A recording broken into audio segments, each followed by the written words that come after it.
And now, it's time for another Dice Tower review with Tom Vasel. Welcome to the Dice Tower. I'm Melody. This is my dad, and we're reviewing Stratopolis. Stratopolis, which comes in a hexagonal box, which really you shouldn't do if you're a game company. This game doesn't even have hexes in it. I don't get it. It's about squares. But I guess the game looks cool, but it's a pain to put on the shelf. Who cares about that? It's a two-player abstract strategy game. Let's take a look at it.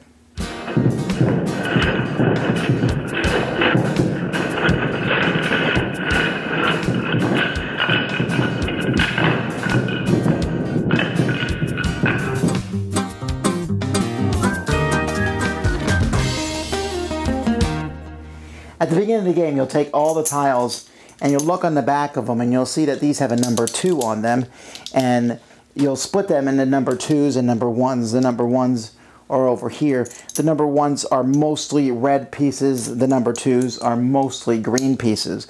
You'll then make a big stack. One player goes first, and then play just goes back and forth. On your turn, you will take a tile, and you can add it to anywhere where it touches at least one other tile. So I could add this one here.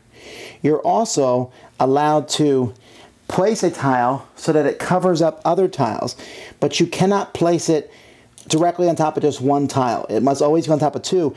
And also, reds and greens can never touch when being stacked. So I couldn't do this, for example, because a green on green, red on red, that's fine, but this red on green does not work. I could, however, do this, where I'm putting a green on green and then reds on the neutrals. And then the next player does something like this. And I look at this and say, ooh, see how I do that? I can keep doing this. And so players are going to take turns as they slowly build this infrastructure and add to it. And they're going to be making these tiles get bigger and higher. Remember, you can put anything on top of a neutral color. The only thing you can't do when you're stacking these tiles is to place red on green or green on red. So this guy could put one here if he wanted to, although that'd be a really big waste of time. He could do that though. So this will continue on until each player has played all their tiles. Once players have played all their tiles, you're going to look at a group. Now when you look at the group, you look at the group basically from directly overhead, and you count up the largest group. So in this instance here, there is a group of 3 red, 1, 2, 3, and a group of 4 green. Now this is small. I'm sure the groups in the game would actually be much bigger if we had put out all the tiles. So this group of 4 green goes up to level 3, so 4 times 3 is 12. Red group of 3 only goes up to level 2, and so the red group would be getting a 6. However, if the red had played this tile here, now it's a group of 5 times 2 is 10. Still not as good as 4 times 3. And you're trying to make it so that your group really gets, I mean, here I add 2 more to the green group. Maybe later on the green, you can see how the green group is getting bigger and bigger. So you have to use your tiles properly to block the other person. Now there is a variant where you can put these in any order you want, so you know the order that's coming out, but it's probably best, I think, at least played randomly. Whoever gets the highest score after you find the biggest area and multiply it by the height is the winner. All right. This is the first thing I thought when I played this game. I thought, we're supposed to stack all these tiles in one stack? That will never work. But They worked. But it did. They're really good. The tiles here are really good quality. Now, Gigopolis or Gigopolis, they're Gigamic. I'm sorry. Gigamic is a really good company when it comes to components. I mean, all their games are just really high quality. So this is one of those. But let's talk about the game itself. What did you think? I thought it was for people who are really good at strategizing.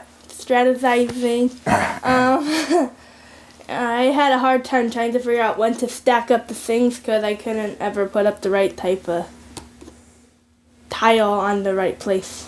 What she means is she's getting smeared in this game. But really, one of the things is the game itself does take a bit of foreplanning in that regard, where you have to put your tiles down and think, what am I going to put on top of them? And for that regard, you can set up the tiles in the way you want, which, again, I'm kind of opposed to that. But when you grab your tile, you can see the next one coming, and that's the way I think you should play. Grab one, look at the one you have, also look at the next one that's coming. And when you put your tile down, how can you put that one, and how will you be able to place it on top? There is some interaction where you're blocking your opponent. Now, you can't put your color on top of their color, but you can put those neutral ones on. And so you got to be very cautious not to leave yourself open for your opponent just to mess up your biggest one. Yeah. But I think that even when they mess it up, you still can maybe cover that up if you're lucky. You got to be careful. I think the last 4 or 5 pieces are really critical in this game because they can make or break your big thing. If someone else cuts it in half, you just lost a lot of points. Or if you can get that 4th tile or maybe even a 5th tile up there, multiplying everything times 4 or 5 is much greater than multiplying by 3. Even when we did multiply by 3, I multiplied by 3, multiplied by 4, we still tied. Well, you're right, and then the game doesn't even have a tiebreaker in that regard, and I wish they would. I wish there was a way to, I think that the higher level should win, but what if you're both the same level? Then how does whoever has the most squares? Maybe the second biggest group? They should have, the second biggest group, there you go, would be a good idea in that regard. So, the game is a good one. It's not spectacular, the pieces are. And the whole idea of stacking colors on top of each other and needing to stack them on 2 different pieces, that is not a new concept. There are other games that have done it. But I think this is a good light game, but a lot heavier than you think. A fairly strategic game with planning, and because of that, the luck and how the pieces come out will frustrate people, but at the same time setting them up in order would be too intense, I think, and add a level of anal the thought before the game that would just totally suck all the fun out for me. So it's a game I think you certainly should try before you buy. I liked it, but I think it's not everyone's cup of tea. And your thoughts? Fun game, but hard. All right, that's Stratopolis. Thanks so much for watching the Dice Tower videos. Find more great videos and reviews as well as our top-rated audio podcast at Dicetower.com. You can also find other great shows at Dicetowernetwork.com. I'm Eric Summerer, and you've been watching The Dice Tower.